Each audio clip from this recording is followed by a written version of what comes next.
नमस्कार, मी तृप्ती. स्वागत आहे तुमचं पूर्ण ब्रह्मा रसोईमध्ये.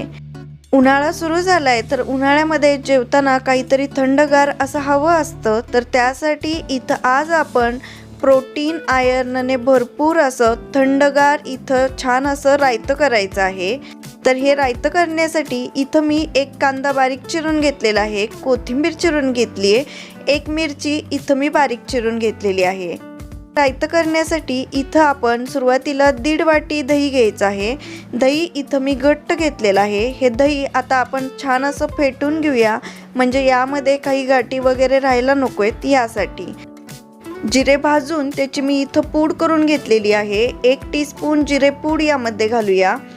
1 टीस्पून मिरेपूड घालायची आहे. हे सर्व मिक्स करून घ्यायचे.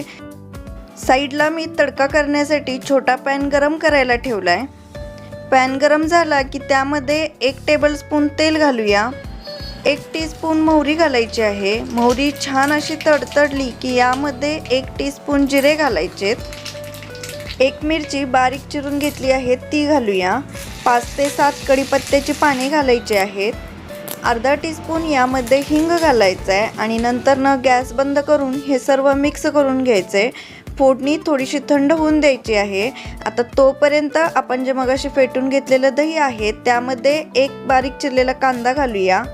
1 छोटी वाटी इथं मी गावरान हरभरे घेतलेले आहेत. हरभरे सुरुवातीला 4 ते 5 तास पाण्यामध्ये भिजवून घेतलेत आणि नंतर कुकरला 3 शिट्ट्या करून घेतलेत. शिट्ट्या करायच्या आधी यामध्ये थोडीशी हळद आणि मीठ घातलेलं आहे. आता यामध्ये सेंदो मीठ घातले, 1 टेबलस्पून साखर घातलेली आहे, कोथिंबीर घातली आहे आणि हे सर्व मिक्स करून घेऊया. हरभरे हे प्रथिने आणि लोहांचा चांगला स्रोत आहेत.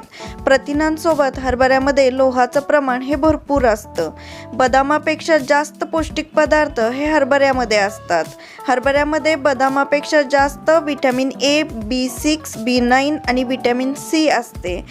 हे चण्याचं रायतं तुम्ही ब्रेकफास्टसाठी देऊ शकता किंवा जेवताना साईड डिश म्हणून सुद्धा देऊ शकता. खूप छान चवीचं होतं. एकदा जरूर तुम्ही नक्की करून बघा. नेहमी तेच पदार्थ करण्यापेक्षा असे वेगवेगळे पदार्थ केले की जेवण हे रुचकर होतं. तुम्हाला जर हा व्हिडिओ आवडला असेल तर व्हिडिओला लाईक करा, चॅनलला सबस्क्राईब करा.